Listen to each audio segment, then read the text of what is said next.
Ôi nhầy. Cái gì này? Lỗ đây này ông này. Lỗ à? Ui lỗ rắn. Lỗ rắn à? Ôi hay lỗ rắn đây. Đây này, ui lỗ sâu lắm. Lỗ này xem nào.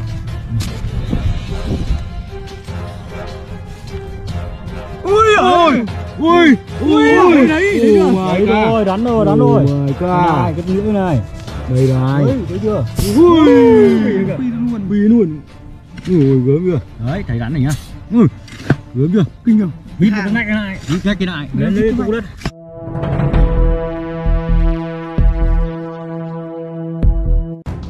Ui ui, cái gì đây? Lạ cực anh ạ. Hả? Lạ cực luôn. Lạ là sao? Mình cứ vô vào đây là bên này, trong này nó cái gì nhá. Vậy hả? Đấy. Đâu xem nào? Ui đấy, nó cứ rầm nhá. Anh nghe thử xem đúng không? Ồ, đây luôn à? Mình cứ vô cái nó lại rầm bên trong ấy. Ôi nhầy. Cái gì này? Ôi lỗ đây này ông này. Lỗ à? Ui lỗ rắn. Lỗ rắn à? Ồ hay lỗ rắn đây. Đây này, ui lỗ sâu lắm. Lỗ sâu lắm. Đã thử nào. Ui. Con gì đây? Con gì nó chạy ra? Con gì chạy ra anh nhỉ? Tập to cái. Sao nó nào? Không sao. Cả nhãi này. Ui gớm thế nhỉ? Thấy nó của trong ấy nhỉ? Nó sẽ sạt nó ở bên trong ấy. Nhỉ nham đào rộng ra, không mất nỗ đấy. Gạch thôi. Ui giời, ông coi động đấy. Ui cái lỗ to chưa? Đây rồi. Em thấy lỗ rồi. Đây, cẩn thận mất lỗ. Đấy. Đây, lỗ đây. Lỗ to tướng kìa. Ui dồi, toàn gạch thôi. Ui lỗ to thế. Ui dồi, cái hang này. Cái hang to chưa? Đúng rồi. Ui giời. Wow my god. Hàng quá to luôn mình nhá. Hàng đàn. Cho cái hang kia nào.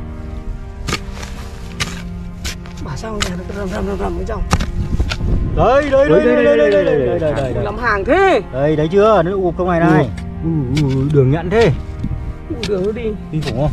Nhưng mà có toàn gạch thôi. Gạch đấy, ra bên sâu đấy. Em sâu xả tên đúng đi.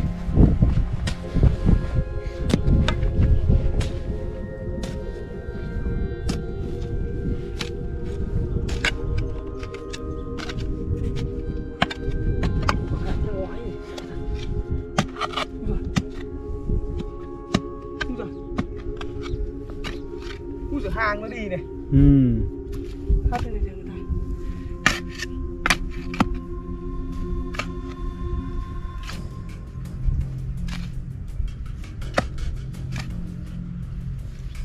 Kinh này. Lắm gạch đó mọi người, đào nó vất vả. Còn gạch đấy nó ở dưới cái nỗ gạch ấy. Hay nãy nó vần mình còn gạch nó chạy nó kêu. Nó chạy. Đấy gạch đấy. Ui này. Ui cái lỗ to thế. Này. Mà cái hang này. Lỗ đi. Đây là hang này. Lỗ chưa? Này. Lỗ to thế ông bóng. Lỗ nhỉ. Này, lỗ này. Lỗ này. Cái lỗ này. Lỗ này. Nào có lỗ này xem nào.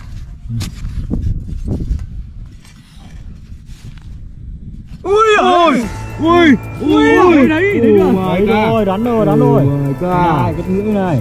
đây này. Thấy chưa? Phi luôn. Ui gớm chưa? Đấy, thấy rắn này nhá. Gớm chưa? Kinh không? Vít cái ngách này, vít cái này. Lên tụ đất. Đây vít này lại nó chạy trong này lại đào hết rồi. Đấy, mọi người. Rồi vậy rồi. Đấy. Gớm chưa? Cho này ra xem nào. Tiếp đi. Đấy, đúng rồi đấy. Thấy chưa? Đây mọi người nhá. Đã phát hiện được con rắn đang cuộn tròn này. Dữ lắm. Được. Nào đấy.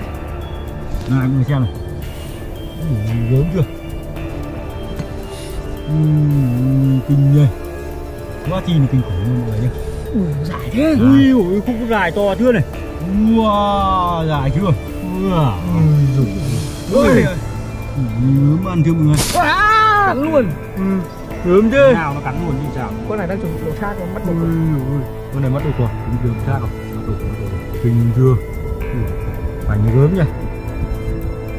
Nôi ra xem nào, con này nó dài như nào. Ui, giời ơi. Cả hai con luôn. Kinh nhờ. Con nào nữa rồi. Rồi, đúng chưa? Ui, cái hàng nó vậy. Hàng nhặt tín luôn. Đỏ bên trong kia vẫn còn đâu ơi. Còn này dữ thế. Có đầy này, cái lỗ nó có sâu vậy. Tiếp đi. Kinh chưa? Kinh lắm. Cặp. Xem cặp nó ngả đây, dài thế nhỉ. Hay nó đang giao phối này, nó ui cái. Khả năng nó giao phối nó ui từ trong rồi. Kinh thế. Con dữ. Ôi. Cả luôn. Ui, cái này nào rồi. đây, anh em mình mới chưa? Trời. Quá kinh. Dài thế. Ác mà. Cái hàng nó to này rồi. Đấy, thấy chưa? Đây không chỉ cái nhà của nó đâu. Nè. Hàng nó to nhỉ. Đúng người thấy không? Chỉ riêng cái giống hổ mang này về cái mùa này là mùa đi nó giao phối mọi người nhá. Nó hay đi cặp hay là có thể nó đi 4-5 con một ấy. Để nó tranh nhau bạn tình mọi người. Rất là nguy hiểm luôn. Cái hàng của nó thì bao giờ nó cũng làm chỗ hiểm đấy mọi người nhá. Càng lắm gạch. Nói chung hôm nay anh em có công ấy. Có công cho mọi người xem sản phẩm sáng nay anh em đào. Đây cho mọi người xem này. Cái đổ hết đây cho mọi người xem này. Đấy, kinh chưa? Cứ đổ cho mọi người xem nhé. Đừng đổ đây. Nhiều cực này. Ui, kinh thế. Cái mùa này là mùa dễ bắt rắn nhất nha mọi người nhá. Mọi người theo dõi trên những hội bắt rắn ấy thì là cái thời điểm này là người ta đi bẫy rất là nhiều luôn. Một tuần bẫy được cái loại mấy cân luôn mọi người. Đây thực ra nó cũng là loại trung bình thôi. Còn loại to của nó phải như này này. To, hổ mang chúa thì nó còn to nữa. Hổ mang chúa thì nó là thuộc dạng đặc biệt. Hổ chúa thì to. Kinh nhỉ, dữ nhỉ. Quá đữ. Cởi túi đi em ơi. Nào, kinh chưa mọi người. Đây là con hổ lửa.